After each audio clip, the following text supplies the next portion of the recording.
How do you bury your son? Just how do you bury your son? God, please help me. Please help me.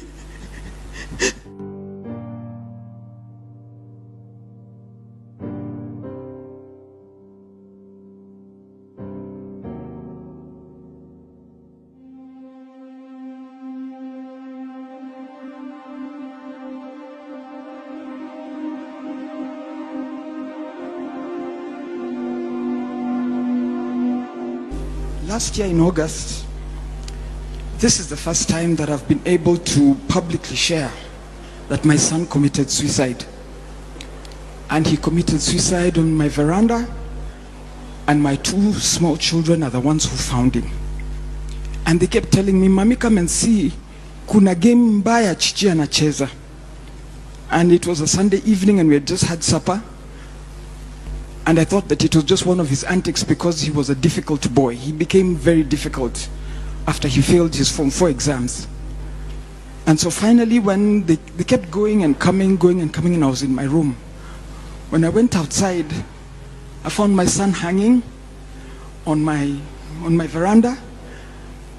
And the most wicked sight in my life is to see his tongue hanging almost up till here, because he had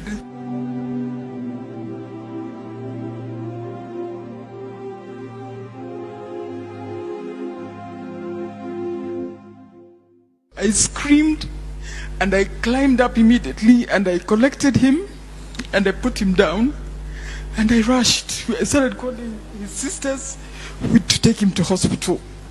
So we rushed to hospital, but when we reached there, the hospital told us that nobody actually was doing anything. They checked it. I told them to put him on oxygen because he was lacking oxygen, and his fingers had become gray because there was no oxygen. That usually happens after 2 minutes or about 6 minutes of lack of oxygen in the body.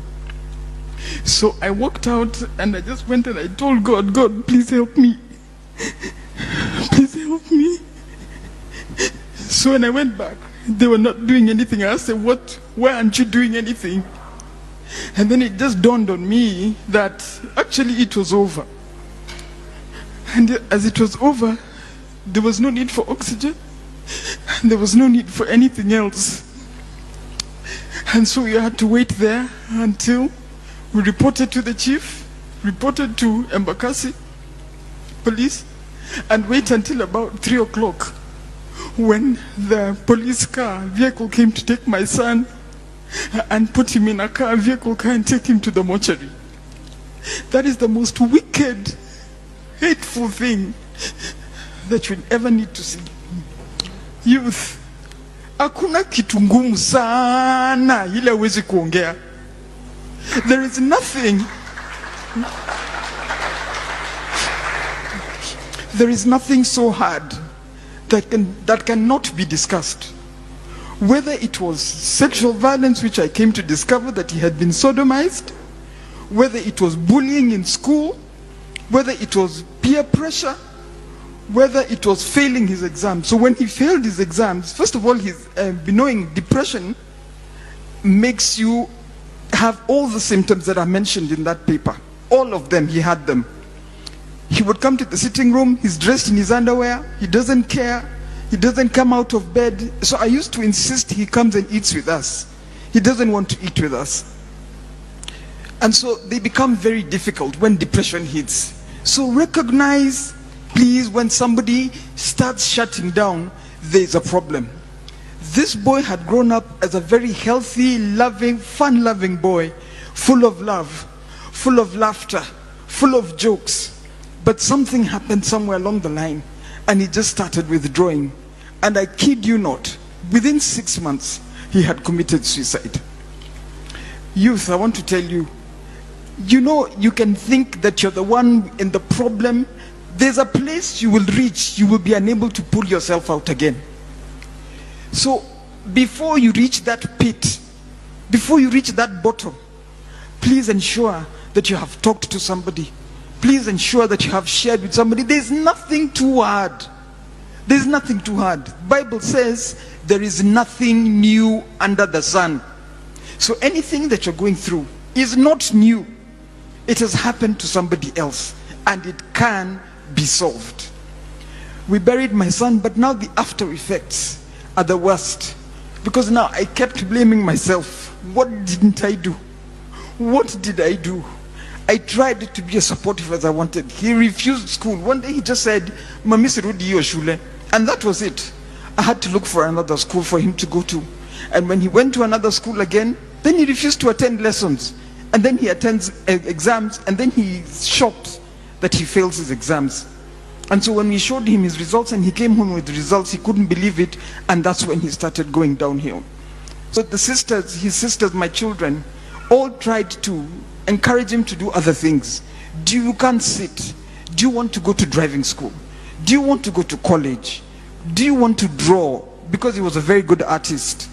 Do you want to draw? What do you want to do? We'll do it for you. He says, Bado siko tayari, bado sijajua, I'll let you know. Then that day, he hung himself. But what it has happened, the after effects, is that thereafter, I'm the one who hit depression. I couldn't believe, I couldn't think, I couldn't eat. I couldn't think. How do you bury a 20-year-old son? A boy with mandevu? Somebody, how do you bury your son? Just how do you bury your son? In August this year, we went to fix his grave.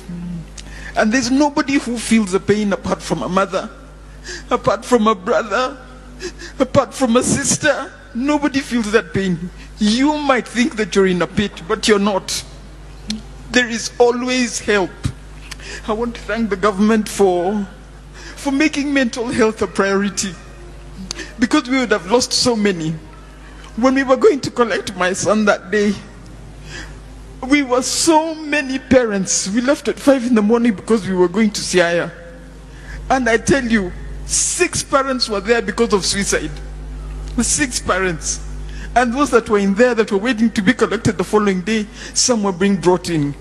We cannot lose youth for something that has got a solution. We cannot lose you who have got the energy to build our country for something that has got solutions.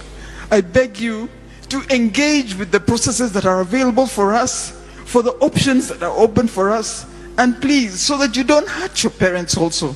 Because even when you go, the pain remains with us, the pain remains with the sisters, the pain remains with the brother, and the stigma that is associated with suicide. I personally don't care. I personally don't care what anybody thinks about me. And that is why I said that just to honor my son's memory, I will speak about mental health. Thank you very much.